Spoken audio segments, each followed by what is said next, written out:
işlerinde olmalı baba.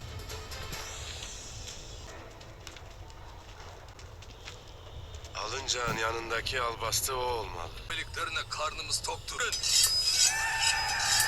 Önce Hallar Hanı Hülagü Han'ın mektubunu gör. Durun!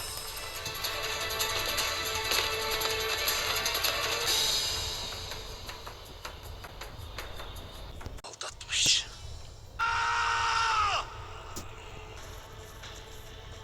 Kurmuşlar şunlara bak hele.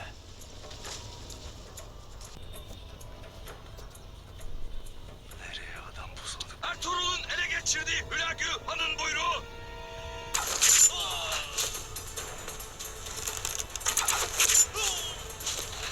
Ne gelsin? Haydi!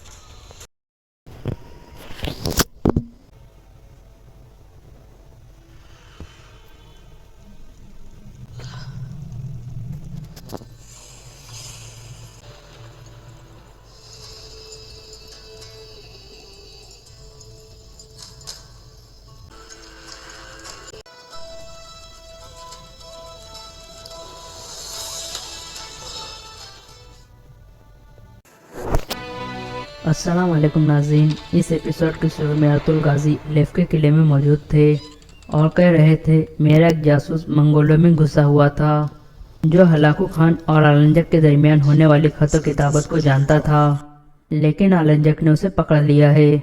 अगर उसने अपना मुंह खोल दिया तो आलंजक हमारे इत्तेहाद के बारे में जान जाएगा, फिर वो इस किले को तुम्हारे सर के ऊपर गिरा देगा। सिर्फ इतना ही नहीं दरेगोस, बल्कि हलाकू खान भी तुम्हारे लिए एक खतरा है। ओरानोस कहता है क्या मतलब है इस बात का? भला हलाकू खान का इस किले के साथ क्या ताल्लुक है?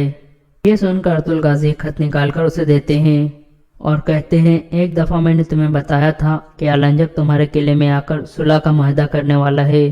ये वो खत है जो हलाकू खान ने उस वक्त आलंजक को भेजा था, लेकिन मैंने खत तब्दील करके आलंजक को नया खत भेज दिया था और तुम्हारे किले को बचा लिया था। ये हलाकू खान का असल खत है जिसमें लिखा है अगर किले वाले आलंजक के आगे हथियार न डाले तो लेफ के किले को ताकत से ले लिया जाए। अब ये खत तुम्हारे पास है, लेकिन हलाकू खान का हुक्म अभी भी कायम है। आलंजक इस खत के बारे में नहीं जानता, लेकिन अगर मेरे जासूस ने मुंह खोल दिया तो वो सब कुछ जान जाएगा। ओरानोस कहता है और फिर आलंजक हलाकू खान के हुक्म पर पहले सोगुत फतह करेगा और फिर ये किला। अतुल गाजी कहते हैं मैं अपने जासूस के बोलने से पहले उसे बचा सकता हूँ।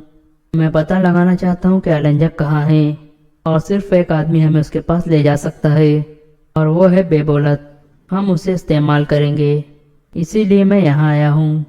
ये बातें सुनकर दरेगोस का जहन तब्दील हो जाता है। दूसरी यानी काय कबीले में ख्वातीन खाना तैयार कर रही थी। शेरमा गोश्त काट रही थी।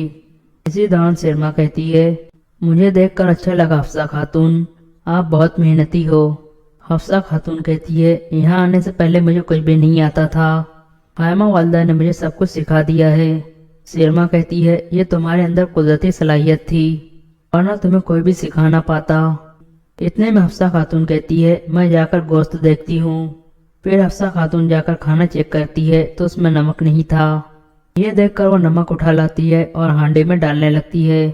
इतने में शेरमा कहती है गोश्त काटने से मेरे हाथ थक चुके हैं, अब आप इधर आओ और गोश्त काटो और मैं हांडे को देखूंगी। इसके बाद शेरमा उठकर हांडे के पास आ जाती है और हफ्सा खातून से कहती है आप मुझ पर यकीन रखो, मैं इसे देख लूंगी। ये सुनकर हफ्सा खातून चली जाती है। इतने में शेरमा अपनी जेब से एक नमक की थैली निकालती है और पूरा नमक हांडे में डाल देती है ताकि खाना खराब हो जाए।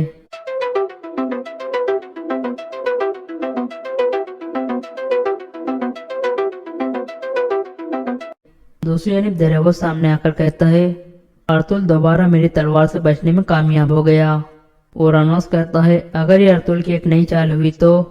दरेगोस कहता है नहीं, वो सच बोल रहा था। वो बेबोलत को चारे के तौर पर इस्तेमाल करना चाहता है। असल में वो आलंजक तक पहुंचना चाहता है। जब तक आलंजक नहीं मरता हम सुकून से नहीं बैठ सकते ओरानोस, इसीलिए हमें अर्तुल की मदद करनी होगी। दूसरी यानी अर्तुल साहब सोगत पहुंच चुके थे। तुर्गुत कहता है मैं उम्मीद करता हूँ कि वो काफिर ऐसा ही करेगा जैसा आपने उसे कहा है सरदार। अब्दुल गाजी कहते हैं अगर हमने ये खेल सही खेला तो हम आलंजक और बेबोलत दोनों को अपने जाल में फंसा लेंगे। पहले हम मर्गिन को जिंदा वहां से निकालेंगे और फिर बेबोलत और अलबास्ती को काबू कर लेंगे। दूसरी यानी आलंजक अपने खुफिया ठिकाने पर पहुंचता है। यहाँ रास्ते में उसके सिपाही छुपकर बैठे हुए थे। आलंजक को देखकर वो सब बारी बारी खड़े हो जाते हैं और उसके जाने के बाद दोबारा अपनी पोजीशनें संभाल कर बैठ जाते हैं। मर्गिन को 2 पोलों के साथ बांधकर लटका दिया गया था। इतने में आलंजक वहां पहुंचता है और मर्गिन के सामने खड़ा होकर कहता है, आए आग के पाक सोलो, मैं तुम्हारे पास एक गद्दार लेके आया हूँ ताकि तुम इसकी गंदी रूह को साफ कर सको। फिर आलंजक मर्गिन से पूछता है, क्या तुम जानते हो कि आग किस लिए होती है? मर्गिन कहता है, ये जहन्नम में तुम जैसों को जलाने के लिए होती है। आलंजक कहता है, लगता है मुसलमान होने के बाद तुम अपना पुराना मजहब भूल गए हो। ये आग गद्दारों के अंदर मौजूद शैतान को जला देती है। ये हमारे दिलों को साफ करती है। ये तुम्हारे दिल को भी साफ करेंगी और तुम दोबारा हम जैसे बन जाओगे। मर्गिन कहता है, तुम्हारी आग सिर्फ मेरी खाल जला सकती है, ये मेरी ईमान वाली रूह को छू भी नहीं सकती। आलंजक कहता है, लगता है तुम्हें आग की तपस बहुत कम महसूस हो रही है। आलंजक अपने सिपाहियों को कहता है, इसे नीचे करो।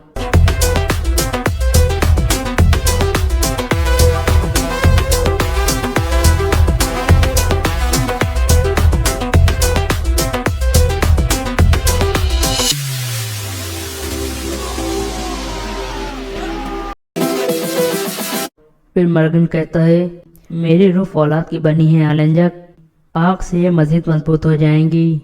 यह सुनकर आलंजक उसे कोड़े मारने लगता है।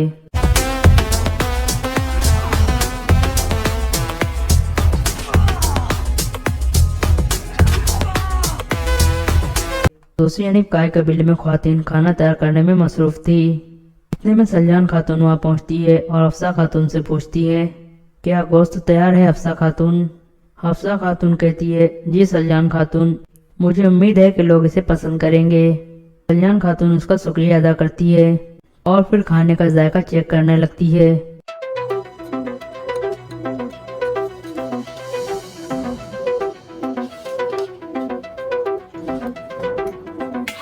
फिर सलजान खातून कहती है, ये क्या है हफ्सा खातून, क्या हमारे मेहमानों को ये खाने के लिए दिया जाएगा? हफ्सा खातून कहती है, इसमें क्या मसला है सलजान खातून, ये तो बहुत लजीज है।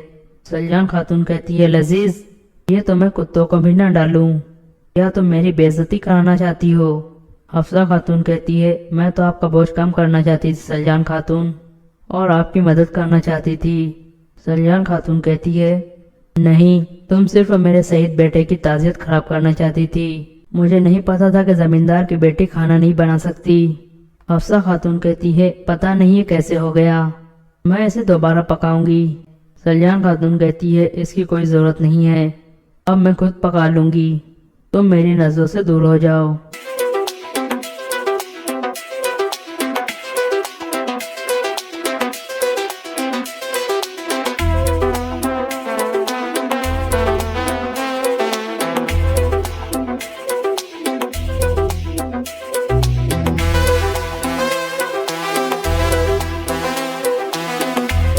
ये सुनकर हफ्सा खातून रोते हुए वहां से चली जाती है।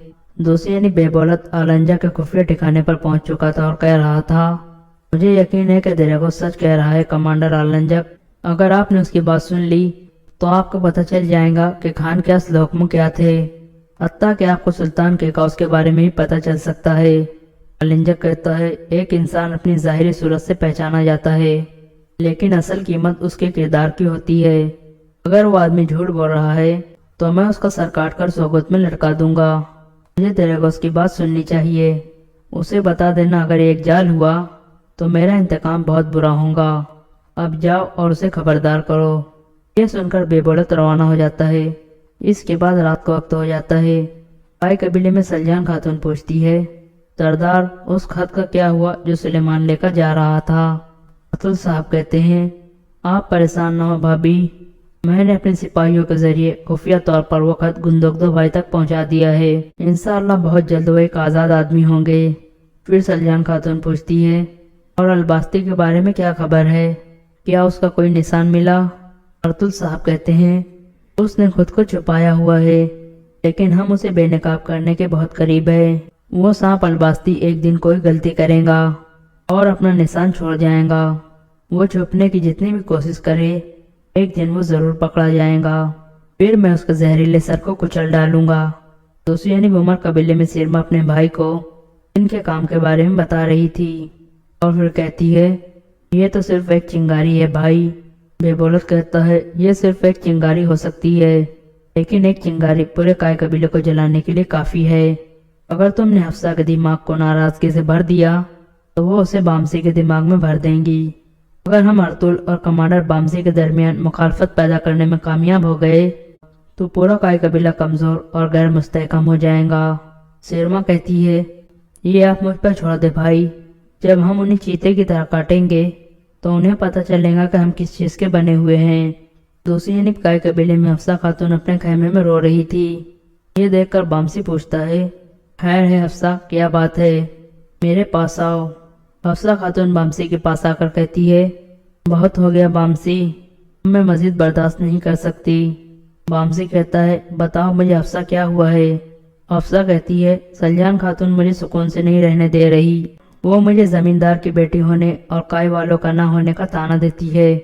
बामसी कहता है, वो दुख में है हफ्सा, जल्द जान जाएंगी कि उसने अच्छा नहीं किया।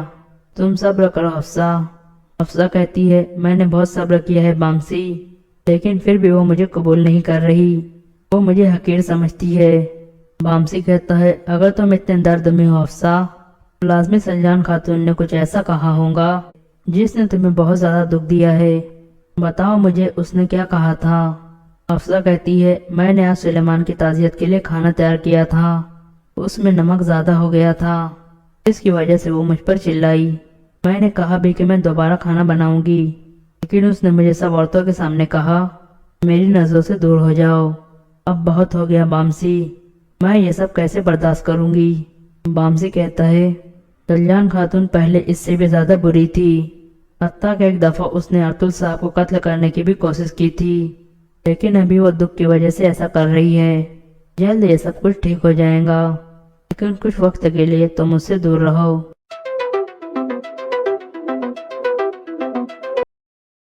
इसी दौरान उस्मान अपने खैमे में सो रहा था। इतने में उसे ख्वाब आना शुरू हो जाता है। वो देखता है कि मरकजी खैमे में एक आदमी खड़ा था। फिर उस्मान चलकर मरकजी खैमे में आ जाता है। सरदार वाली जगह पर सुलेमान साहब बैठे हुए थे।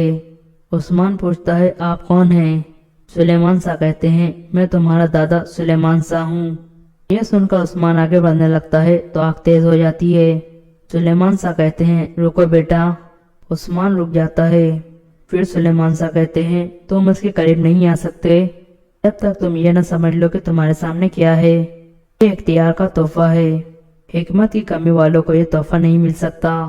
उस्मान पूछता है, इसके पीछे क्या हिकमत है दादा जान? ये चूल्हा किस चीज को जाहिर करता है? सुलेमान साहब कहते हैं, ये चूल्हा तुम्हारे घर को जाहिर करता है बेटा, जिसे तुम अपने खून और पसीने से सैराब करोगे। अगर तुमने इसे अपने ईमान से सैराब न किया तो ये शोले ठंडे पड़ जाएंगे। फिर उस्मान पूछता है, इस तलवार के पीछे क्या हिकमत है दादा जान? सुलेमान साहब कहते हैं, ये ताकत को जाहिर करती है बेटा, जो मजलूमों की हिफाजत करेंगी और पूरी दुनिया में इंसाफ कायम करेंगी। ये सुनकर उस्मान उस तलवार की तरफ बढ़ता है।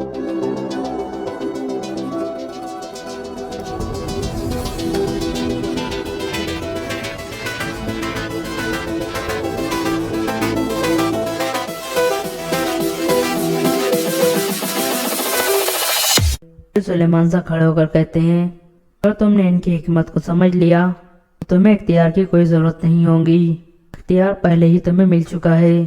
फिर उस्मान खड़ा हो जाता है और सरदार वाली जगह को देखता है। इतने में उसकी आँख खुल जाती है। फिर वो उठकर मरकजी खैमे में आ जाता है और अपने दादा सुलेमान साहब की तलवार उठा लेता है।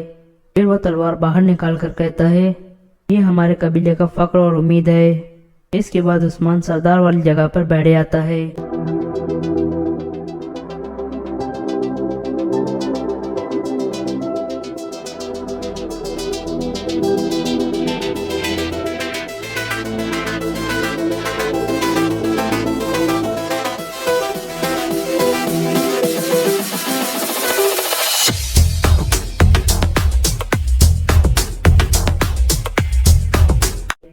और ये एपिसोड यहाँ ख़त्म हो जाता है। तुम्हें बगदाद के चौराहों पर जमा करके एक दूसरे का सर फोड़ने का मशवरा देते हैं। इस पर एक शख्स जो बगदाद के एक गिरोह का नामवर मुनाजिर समझा जाता था उठकर खड़ा हो गया और चिल्लाया, मैं बसद अदब व एहतराम ये पूछने की ज़रूरत करता हूँ कि आप किस फ़िरके से ताल्लुक़ रखते हैं। ताहिर ने उसे बैठने का इशारा करते हुए कहा, मैं एक मुसलमान हूँ। किस किस्म का मुसलमान? उसने फिर सवाल किया। ताहिर ने उछल कर जवाब दिया, तुम 100 साल से मुसलमानों की किस्में गिन रहे हो, लेकिन आज तक असली और नकली, सच्चे और झूठे का फ़ैसला नहीं हो सका। और इसकी वजह यह है कि तुम दूसरों को इस्लाम की कसौटी पर परखते। तुम में से हर एक ने अपने लिए अलहदा कसौटियाँ बना रखी है और उन कसौटियों पर तुम्हारी अपनी ज़ात के सिवा कोई पूरा नहीं उतरता। मेरे अजीज़, हो सकता है मैं कम इल्म आदमी हूँ और कम इल्म आदमी होने की सूरत में मैं तुम्हारी तरह ना सोच सकूं, ख्यालात के पर लगाकर तुम्हारे साथ बुलंद फ़िज़ाओं में परवाज़ न कर सकूं और दूसरों का ईमान परखने के लिए जो कसौटी तुमने बनाई है शायद मैं उस पर पूरा भी न उतर सकूं और मेरी तरह और भी लाखों मुसलमान शायद उस कसौटी पर पूरे न उतर सकें। लेकिन तुम अगर ख्वारज़म के किसी मैदान में मेरे हम रकाब होते और वहाँ ये सवाल करते कि मैं किस किस्म का मुसलमान हूँ, तो मैं तुम्हें ये जवाब देता कि सामने चंद कदम पर मोमिन के ईमान की कसौटी मौजूद है। अगर मैं कुफ़ार की तीरों की बारिश में मुस्कुरा सकूं, उनकी तलवारों के साए में कलमा शहादत पढ़ सकूं, अगर मौत का हाथ अपनी सहरा के करीब देखकर मेरे पाँव मुतज़लज़ल न हो, तो समझ लेना कि मैं मुसलमान हूँ। अगर मेरा जिस्म कुफ़ार के घोड़ों के पाँव तले रौंदा जा रहा हो और सकरात मौत में भी मेरे मुंह से ये दुआ निकल रही हो कि या अल्लाह अपने महबूब की उम्मत का झंडा बुलंद रखना, तो समझ लेना कि मैं एक मुसलमान हूँ। मेरे भाई, बुरा ना मानना, मोमिन के ईमान की कसौटी वो नहीं जिसे तुम हर रोज़ बगदाद के चौराहों में रख कर बैठ जाते हो। नहीं, मोमिन की ईमान की कसौटी मैदान जिहाद है, जहाँ हर मुसलमान के खून का रंग सुर्ख होता है, ख्वाह वो सुन्नी हो, सिया हो, ख्वाह हनफी, ख्वाह मालिकी, ख्वाह आप जैसा रोशन ख्याल आलिम हो, ख्वाह मेरे जैसा कम इल्म आदमी। दारुल अमन में अगर तुम लोग 1000 साल भी और मुनाजरे करते रहो तो भी ये साबित न कर सकोगे कि कौन झूठा है और कौन सच्चा है। लेकिन मैंने फ़ौकन में अपनी आंखों से देखा है कि एक फ़िरके का मुसलमान दूसरे फ़िरके के मुसलमान के लिए ढाल था। हमले का वक्त उनका एक ही नारा था, शहादत के वक्त उनका एक कलमा था। वो सब एक ही किस्म के मुसलमान थे। हाँ, मैदान से बाहर मैंने कई किस्म के मुसलमान देखे। हम में वो भी है जो ये कहते हैं कि ताकतवर दुश्मन से जिहाद जायज़ नहीं। हम में वो भी है जो दुश्मन का नाम सुनकर भाग जाते हैं। वो भी है जो अपनी ज़ात को चंगेज़ खान की नज़र करम का मुस्तहिक समझते हैं, मुस्तहिक बनाने के लिए आलम इस्लाम को तातारियों के पास फ़रोख्त कर रहे हैं। और तुम्हारे इस शहर में भी, जहाँ हर आलिम को एक दूसरे का ईमान नापने की फ़िक्र है, ऊंचे ऊंचे ऐवानों में रहने वालों की एक ऐसी जमात मौजूद है जो तुर्किस्तान पर तातारियों की यलगार की हिमायत करती है। मेरे अज़ीज़ और बुज़ुर्गवार, शायद मुझे बगदाद में इतने बड़े मजमे के सामने दोबारा तकरीर करने का मौका न मिले। मेरी बातें कान खोलकर सुनिए और मेरा पैगाम हर उस शख्स तक पहुंचा दीजिए जिसे कौम के मुस्तकबिल का थोड़ा बहुत ख्याल है। तातारियों का सैलाब मामूली सैलाब नहीं, और इस वक्त दौलत ख्वारज़म इस सैलाब के सामने आखिरी चट्टान है। अगर ये चट्टान नाबूद हो गई तो यह न समझो कि ये सैलाब वहीं रुक जाएगा। उसकी सरकस लहरें किसी दिन बगदाद के बुलंद ऐवानों को भी मुतज़ल्ज़िल कर देंगी। अगर हमने गफलत की तो हम सफ़े हस्ती से मिटा दिए जाएंगे। मैं ये नहीं कहता कि इस्लाम मिटा दिया जाएगा, इस्लाम मिटने वाली चीज़ नहीं, ये खुदा का दीन है। अगर तुम इसकी हिफाजत न कर सके तो खुदा किसी और कौम को इसकी हिफाजत के लिए मुंतखब कर लेगा। ये एक ऐसा सफ़ीना है जिस पर कोई तूफ़ान गालिब नहीं आ सकता, यह हमेशा तैरता रहेगा। अगर तुम खुदा के इस सफ़ीने को छोड़कर दूसरी कश्तियों पर सवार हो गए तो तुम खुद डूब जाओगे और दूसरी कौम इस सफ़ीने पर सवार हो जाएंगी। तुम्हारी कामयाबी का राज इज्तिमाई जद्दोजहद में है, और इज्तिमाई जद्दोजहद की ज़रूरत इस वक्त सबसे ज़्यादा कभी न थी, जबकि कुफ्र की तमाम ताकतें तुम्हें सफ़े हस्ती से मिटाने के लिए तैयार हो चुकी हैं। मैं आपको बता चुका हूँ कि बगदाद के ऊंचे ऐवानों में रहने वाले बाज़ लोग ख्वारज़म के ख़िलाफ़ तातारियों से साज़बाज़ कर चुके हैं। एक शख्स ने उठकर कहा, हम उनके नाम सुनना चाहते हैं। ताहिर ने जवाब दिया, मैं सिर्फ साजिश के मुतालिक जानता हूँ। अभी तक किसी खास शख्सियत की तरफ मैं इशारा नहीं कर सकता, लेकिन अब हम पर ऐसा वक्त आ रहा है कि छुपे हुए मुनाफिकीन खुलोबंद हमारे सामने आ जाएंगे। सल्तनत की उमरा जो यहाँ मौजूद है, میں ان سے درخواست کرتا ہوں کہ وہ خلیفۃ المسلمین کے سامنے صحیح صورتحال پیش کرے۔ اس وقت تاتاریوں کے مقابلے کے لیے خوارزم کا ساتھ نہ دینا خودکشی کے مترادف ہوگا۔ حالات کا مطالبہ ہے کہ خلیفۃ المسلمین تاتاریوں کے خلاف اعلان جہاد کرے۔ اس کے بعد منافقین کو تلاش کرنے کی ضرورت نہیں رہیں گی، وہ خود بخود میدان میں آ جائیں گے۔ وہ کوشش کریں گے کہ ہمارا گلا گھونٹ کر ہماری آواز دبا دی جائے۔ وہ تاتاریوں کے حق میں خوارزم کے مسلمانوں کے خلاف فتوے شائع کرائیں گے۔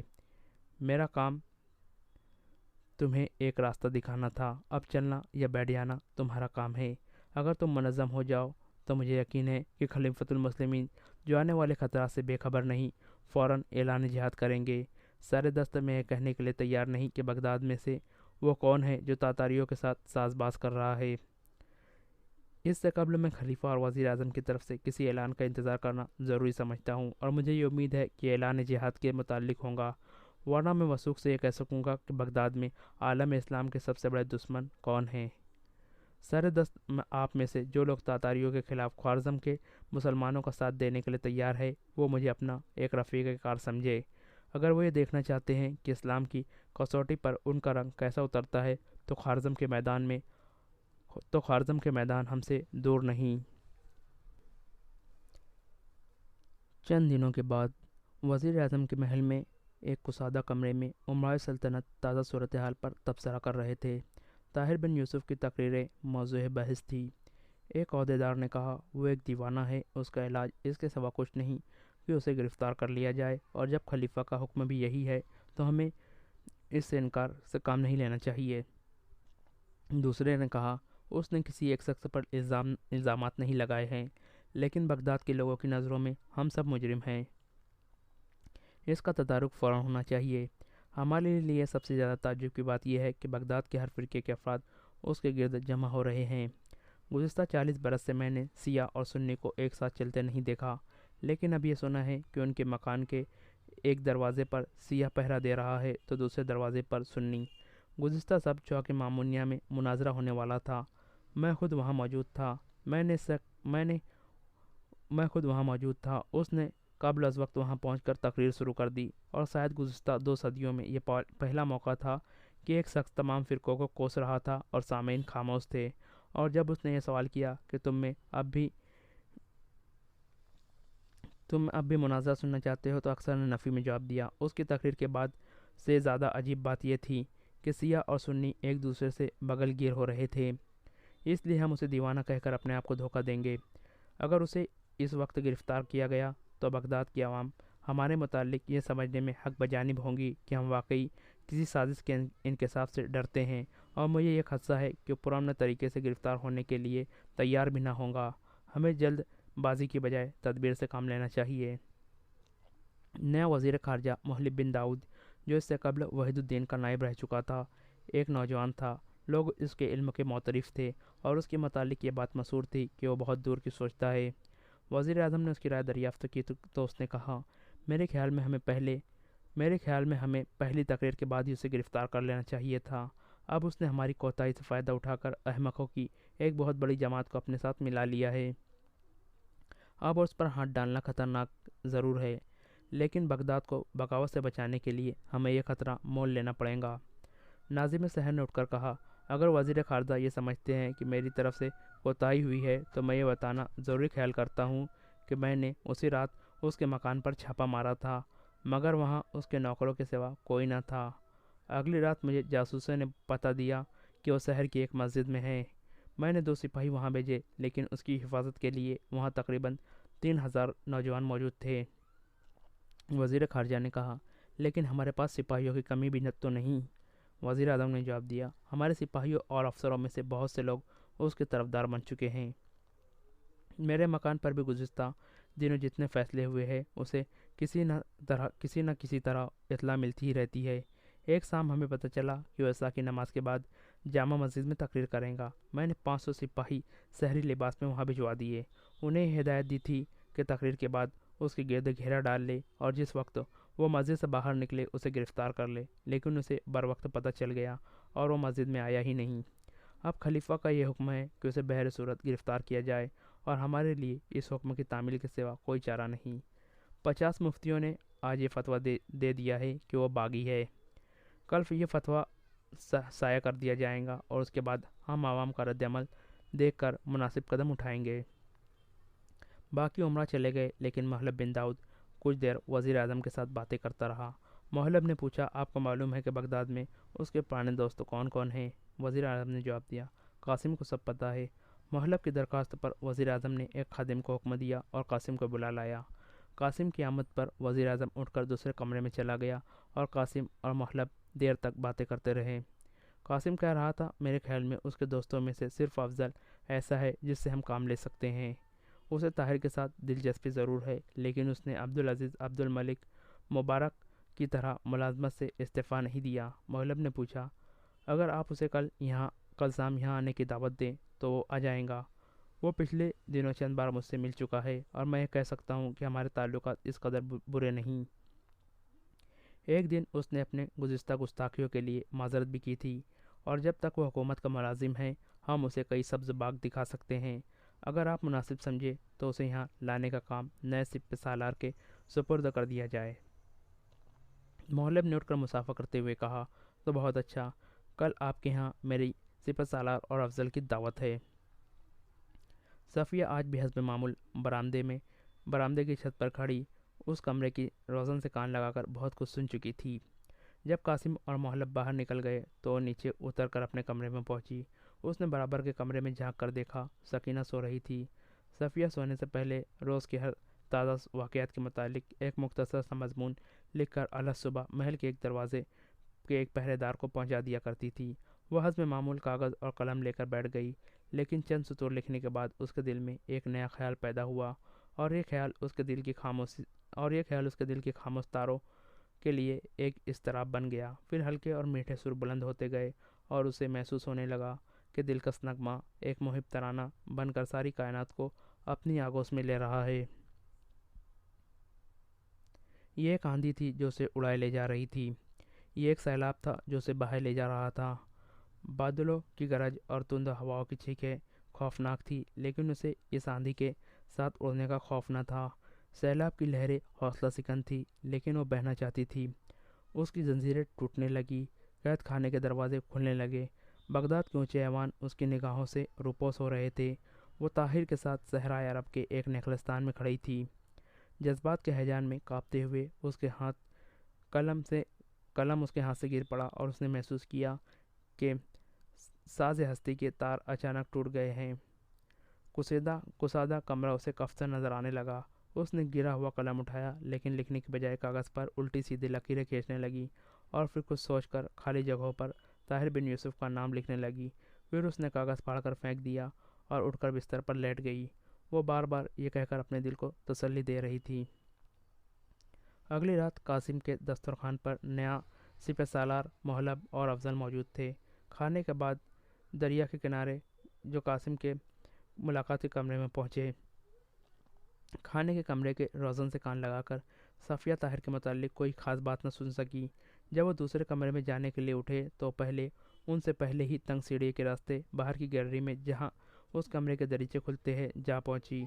वो आकर बैठ गए। थोड़ी देर इधर उधर की बातें होती रही। बिल आखिर महलब ने सिपह सालार से कहा, वज़ीर आज़म का ख्याल है कि अफजल को फ़ौज में कोई बड़ा ओहदा दिया जाए। कल कासिम ने मेरे सामने उनकी तारीफ़ की थी। फ़ौज में काबिल और वफ़ादार नौजवान की बहुत ज़रूरत है।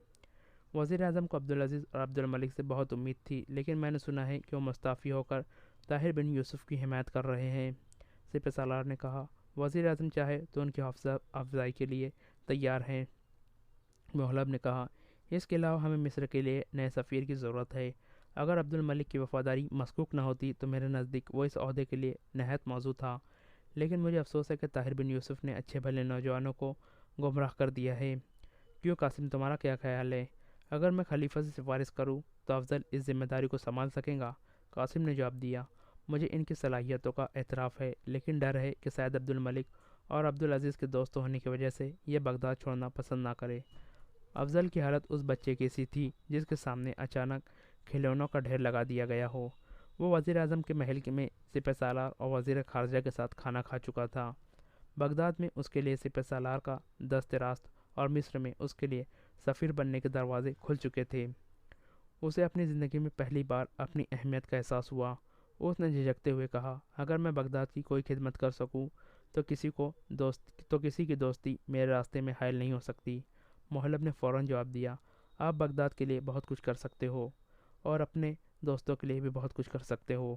اگر آپ عبد الملک اور عبدالعزیز کو افسوسناک تباہی سے بچانا چاہتے ہو تو آپ کے سامنے صرف ایک ہی راستہ ہے۔ وہ کیا؟ انہیں سمجھائے۔ افضل نے جواب دیا، میری زبان طاہر کا جادو نہیں توڑ سکتی۔ طاہر کے متعلق ہمیں اب یہ معلوم ہو چکا ہے کہ وہ خارزم کی ایما پر بغداد میں بغاوت کرانا چاہتا ہے۔ جس دن اس کا مقصد پورا ہو جائے گا وہ خارزم چلا جائے گا، لیکن اس کی کارگزاری کی سزا اس کے دوستوں کو بھگتنا پڑے گی۔ افضل جانتا تھا یہ طاہر کے خلاف ایک بہتان ہے، لیکن جب انسان کے دل میں بری خواہش پیدا ہوتی ہے تو ضمیر کو تسلی دینے کے لیے غلط باتوں پر بھی یقین کر لیتا ہے۔ وہ بولا، اگر یہ بات ہے تو آپ کیا سوچ رہے ہیں؟ محلب نے کہا، ہم اسے گرفتار کرنا ضروری سمجھتے ہیں، لیکن ہم یہ نہیں چاہتے کہ فوج کے ساتھ ان لوگوں کا تصادم ہو جنہیں اس نے جھوٹی سچی باتوں میں اپنے ساتھ ملا لیا ہے۔ ہم یہ بھی نہیں چاہتے کہ ایک مجرم کو گرفتار کرنے کے لیے کئی بے گناہوں کا خون بہایا جائے۔ ہم طاہر کے ساتھ کوئی سختی نہیں کرنا چاہتے۔ ہم چاہتے ہیں کہ اسے سمجھا بجھا کر یہاں سے نکال دیا جائے۔ اس کے چلے جانے کے بعد یہ فتنہ خود بخود ٹھنڈا پڑ جائے گا۔ افضل کا دل گواہی دے رہا تھا کہ یہ جھوٹ ہے، یہ لوگ اس کے خون کے پیاسے ہیں، لیکن ضمیر کے لیے یہ ایک تسلی تھی۔ اس نے کہا، اگر آپ مجھے یقین دلائے کہ آپ اس پر سختی نہیں کریں گے تو میں آپ کے ساتھ تعاون کرنے کے لیے تیار ہوں۔ محلب نے کہا، اس پر سختی کرنے کا سوال ہی پیدا نہیں ہوتا۔ مجھے تو یہ بھی یقین ہے کہ اس کی نیت بری نہیں۔ خلیفہ یا حکومت کی کسی عہدیدار کے متعلق غلط فہمی میں مبتلا ہو کر اگر وہ بغداد کے لوگوں کو بھڑکانے کے بجائے سیدھا ہمارے پاس آتا تو ہم اس کی غلط فہمی دور کر سکتے تھے، لیکن اب جب تک وہ گرفتار نہیں ہوتا اس کے ساتھ ہم بات نہیں کر سکتے۔ میرے لیے یہ بڑے دکھ کی بات ہے کہ اتنا بہادر اور بیدار مغز نوجوان قوم کے کام آنے کے بجائے قوم میں انتصار ڈال رہا ہے، اور وہ بھی ایک غلط فہمی کی وجہ سے۔ میں نے اس کے ساتھ ملاقات کی خواہش کی، لیکن اس کی خفیہ محفلوں تک رسائی نہیں ہو سکی۔ اگر آپ میری مدد کریں تو ایک بہت بڑا کام ہوگا۔ سپہ سالار نے کہا، افضل اگر اس بارے میں کچھ کر سکتا ہے تو یقیناً آپ کا ساتھ دیں گا۔ قاسم نے کہا، آپ اطمینان رکھیے، جو شخص مسلمانوں کی بہتری کے لیے اپنی جان تک قربان کرنے کی ہمت رکھتا ہے وہ کسی کی دوستی کی پرواہ نہیں کرتا۔ افضل کے ضمیر پر اب ملامت کا بوجھ ہلکا ہو چکا تھا۔ اس نے کہا، بات یہ ہے کہ میں چونکہ ابھی تک فوج سے مستعفی نہیں ہوا، وہ مجھ پر زیادہ اعتماد نہیں کرتے۔ طاہر کے چند ٹھکانے مجھے معلوم ہیں، لیکن یہ نہیں معلوم کہ آج وہ کہاں ہوگا۔ اسے صرف رات میں سوتے وقت پکڑا جا سکتا ہے۔ دن کے وقت اس کے گرد بہت آدمی ہوتے ہیں۔ میں 1-2 دن تک آپ کو پتہ دے سکوں گا کہ وہ ان دنوں کہاں سوتا ہے۔ محلب نے کہا، اگر آپ اس مہم میں کامیاب ہوئے تو مجھے یقین ہے کہ خلیفہ اور وزیر اعظم ذاتی طور پر آپ کا شکریہ ادا کریں گے، اور ممکن ہے آپ کو نہایت اہم عہدے کا مستحق سمجھا جائے۔ افضل نے کہا، لیکن آپ یہ وعدہ یاد رکھیے کہ طاہر کے ساتھ برا برتاؤ نہیں کیا جائے گا۔ محلب نے جواب دیا، میں اس وعدے پر قائم ہوں۔ محلب نے اٹھتے ہوئے قاسم سے کہا، ابھی وزیر اعظم سے ان باتوں کا ذکر نہ کیجیے۔ قاسم نے جواب دیا، نہیں، میں خود چاہتا ہوں کہ جب تک ہم اس مقصد میں کامیاب نہیں ہوتے ہماری دوڑ دھوپ کا کسی کو علم نہ ہو۔ قاسم اپنے مہمانوں کو رخصت کرنے کے لیے باہر کے دروازے تک ان کے ساتھ آیا۔ دروازے پر پہنچ کر محلب نے کہا، کل وزیر اعظم نے شکایت کی تھی کہ ان کے جاسوسوں سے آپ کا محل محفوظ نہیں، کسی نے آج بھی ہماری باتیں سن لی ہوں گی تو؟ قاسم نے ہنستے ہوئے جواب دیا، اس کمرے کی چھت میں صرف کبوتروں کا ایک جوڑا رہتا ہے اور ان کے کان ہیں، زبان نہیں۔ لیکن واپس آتے وقت قاسم کسی قدر پریشان ہو کر اس سوال کے متعلق سوچ رہا تھا۔ اسے خدشہ ہونے لگا اگر طاہر کو اس سازش کا پتہ چل گیا تو اس کی آئندہ تقریر بہت سخت ہوں گی۔ راستے میں پھولوں کی کیاری سے اس نے چند پھول توڑے اور اپنے کمرے کے دروازے پر پہنچ کر وہ تھوڑی دیر کے لیے کھڑا سوچتا رہا اور پھر مسکراتا ہوا صفیہ کے کمرے کی طرف چل دیا۔ خدا جانے اسے مجھ پر اس قدر چڑ کیوں ہے، وہ بار بار اپنے دل میں کہہ رہا تھا۔ اگر وہ سو رہی ہوتی تو قاسم دبے پاؤ اس کے بستر پر پھول رکھ کر چلا آتا، لیکن اس کمرے کے نیم دا دروازے میں روشنی آ رہی تھی۔ وہ دروازے کے قریب پہنچ کر رکا اور پھر کچھ سوچ کر واپس چل دیا، لیکن 2 قدم چلنے کے بعد اسے کمرے کے اندر کسی کے آہستہ آہستہ بولنے کی آواز آئی۔ سکینہ اور صفیہ ایک دوسرے کو सोते वक्त कहानियाँ सुनाया करती थी, लेकिन ये आवाज़ कदरे मोटी थी। फिर उसे सफ़िया आहिस्ता आहिस्ता बोलती सुनाई दी और वो जल्दी से मुड़कर दरवाजे के करीब जाकर खड़ा हो गया। देखो, ये बातों का वक्त नहीं, तुम जल्दी जाओ, मैं बार बार तुम्हें तकलीफ़ नहीं दूंगी। ये लो मेरी अंगूठी, मैं तुम्हें और भी बहुत कुछ दूंगी। कासिम जल्दी से पीछे से हटकर एक सुतून के पीछे खड़ा हो गया। दरवाज़ा खुला और एक लौंडी तेज़ी से कदम उठाती हुई कासिम के करीब से गुजर गई। कासिम दबे पाँव वहाँ से निकला और रास्ते में लौंडी से पहले महल की सीढ़ियों पर जा पहुँचा। लौंडी ने नीचे उतरते हुए उसे देखा और ठिठक कर रह गई। तुम इस वक्त कहाँ जा रही हो? कासिम ने सवाल किया। जी मैं। लौंडी खौफजदा होकर काँपने लगी। कासिम ने तसल्ली देते हुए कहा, मैं भूत नहीं हूँ, तुम डरती क्यों हो? इधर आओ। कासिम ने उसे बाजू से पकड़कर कमरे में ले गया। बता, कहाँ जा रही थी तू? लौंडी ने चंद उल्टे सीधे बहाने किए, लेकिन कासिम ने एक चमकता हुआ खंजर निकाल कर दिखाया तो वो चिल्लाई, मैं सब कुछ बता देती हूँ, मुझे सफ़िया ने एक खत देकर भेजा है। कहाँ? दरवाजे के एक पहरेदार के पास। क्या बकती हो तुम? कासिम ने खंजर की नोक उसके सीने पर रख दी। नहीं नहीं, मैं सच कहती हूँ, मुझे मालूम नहीं कि वो पहरेदार ये खत कहाँ ले जाएगा। वो खत कहाँ है? लौंडी ने अपनी आस्तीन से एक रेशमी रुमाल निकाला और उसके अंदर लिपटा हुआ कागज़ निकालकर कासिम के हाथ में दे दिया। कासिम ने यह रुका पढ़ा। मुख्तसर तहरीर यह थी, आपके मुतालिक एक ख़तरनाक फ़ैसला हो चुका है। अफजल आपको पकड़ने का अहद कर चुका है। बहुत सी ऐसी बातें हैं जो मैं ज़बानी कहना ज़रूरी समझती हूँ। कासिद आपको वो जगह बता देगा जहाँ आप मुझे किसी खतरे का सामना किए बगैर मिल सकते हैं। खुदा के लिए ज़रूर आएँ। गुस्से से कासिम के होठ काँप रहे थे। लौंडी उसकी सफ़ाक आंखों की ताब न लाकर रोने लगी। खामोश, कासिम ने गरज कर कहा, मैं बेकसूर हूँ, मुझ पर रहम कीजिए। मैं एक लौंडी हूँ, मैं सफ़िया के हुक्म की तामील से इनकार कैसे कर सकती थी? मुझे माफ़ कीजिए। तुम्हारे बचाव की यही सूरत है कि तुम मुझसे कोई बात न छुपाओ। मैं सब कुछ बताने के लिए तैयार हूँ। सफ़िया ने मुलाकात के लिए कौन सी जगह बताई है, और वो पहरेदार कौन है जिसके पास तुम ये खत लेकर जा रही थी? वो सईद है, और सफ़िया ने मुझे कहा कि सईद उसे जुनूबी दरवाज़े पर ले आए। इससे पहले कभी उनकी मुलाकात हुई है? नहीं। प्याम रसानी? हाँ। तुम्हें मालूम नहीं जिसके पास ये पैगाम जाते हैं वो कौन है? जी नहीं, उसका सिर्फ सईद और जुनूबी दरवाज़े के पहरेदार को इल्म है। सफ़िया ने मुझे सिर्फ ये बताया है कि वो एक बेगुनाह की जान बचाना चाहती है। बहुत अच्छा, तुम अभी ये रुक्का सईद को ले जाकर दे दो। लेकिन अगर तुमने उसे ये बता दिया कि मैंने ये रुक्का देख लिया है तो तुम्हें हाथ पाँव बांध कर मैं दरिया दजला में फेंक दूंगा, और वापस आकर सफ़िया से भी इस बात का जिक्र न करना। लेकिन अगर उसने ये पूछा कि तुमने देर क्यों लगाई तो तुम क्या जवाब दोगी? लौंडी ने कुछ सोचकर जवाब दिया, मैंने अभी तक नमाज नहीं पढ़ी। मैं उसे कहूँगी कि मैं नमाज के लिए रुक गई थी। तुम बहुत होशियार हो, ये लो, तुम्हें और भी बहुत कुछ मिलेगा। कासिम ने चंद सुनहरी सिक्के उसके हाथ पर रख दिए। सईद ने बगदाद की गुंजान आबादी का एक तंग गली में से गुजरने के बाद एक पुराने मकान के दरवाजे पर दस्तक दी। एक शख्स बाहर निकला और सईद को पहचान कर एक और तंग गली में ले गया। कोई ज़रूरी पैगाम है? उसने रास्ते में सवाल किया। नहायत ज़रूरी। थोड़ी देर बाद वो दोनों एक सह मंजिला मकान के दरवाजे पर रुके और सईद के साथी ने 5 दफ़ा थोड़े थोड़े वक्फे के बाद दरवाज़ा खटखटाया।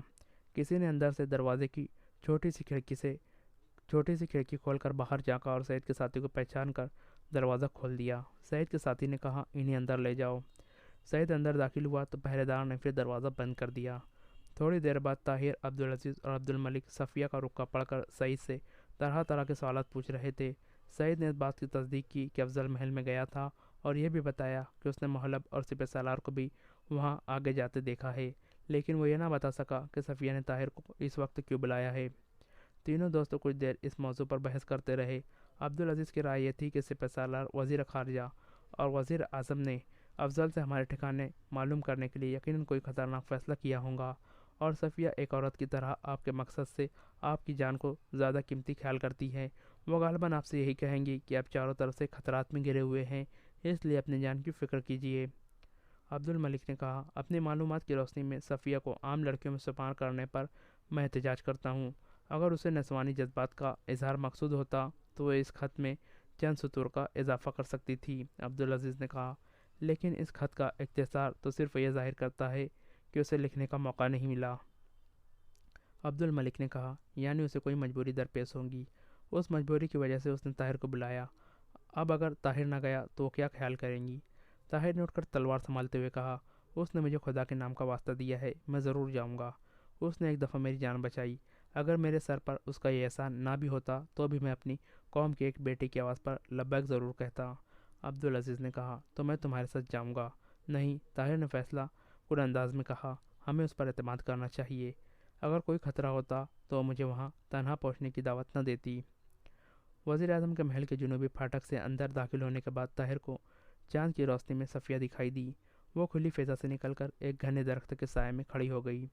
طاہر اس کے قریب پہنچ کر کہا، کہیے، مجھے افسوس ہے کہ آپ کا ایک دوست غدار ہو گیا ہے۔ طاہر نے کہا، یہ اب تک آپ نے اپنے مکتوب میں ظاہر کر چکا ہے۔ وہ ضروری باتیں پوچھنا چاہتا ہوں جن کا آپ نے خط میں ذکر کیا تھا۔ خشک پتوں کے اس انبار کی طرح جنہیں تیز بگولا اڑا کر لے جاتا ہے، صفیہ نے الفاظ کے جو ذخیرے جمع کیے تھے وہ منتصر ہو گئے۔ وہ خود اپنے دل سے پوچھ رہی تھی کہ اس نے اسے یہاں کیوں بلایا ہے۔ اس نے اپنے حواس پر قابو پانے کی کوشش کرتے ہوئے کہا، میری ایک درخواست ہے۔ میرے لیے آپ کی ہر درخواست حکم کا درجہ رکھتی ہے۔ حکومت وقت آپ کو گرفتار کرنے پر تلی ہوئی ہے۔ اگر چند دن وہ آپ کو پرامن طریقے سے گرفتار نہ کر سکے تو مجھے یقین ہے کہ وہ قوت کے استعمال سے بھی دریغ نہیں کریں گی۔ طاہر نے اطمینان سے کہا، مجھے معلوم ہے، تو خدا کے لیے یہاں سے چلے جائیے۔ آپ کو یہاں ہر وقت خطرہ ہے۔ میں خطرات سے نہیں ڈرتا۔ آپ کو ہر وقت خطرہ ہے۔ میں خطرات سے نہیں ڈرتا۔ آپ کو مشورے سے پہلے ہی میں یہاں سے جانے کا ارادہ کر چکا تھا۔ کب جائیں گے؟ بہت جلد۔ تو مجھے بھی اپنے ساتھ لے چلیے۔ طاہر چونک کر ایک دم پیچھے ہٹ گیا، لیکن صفیہ نے آگے بڑھ کر اس کا دامن پکڑ لیا۔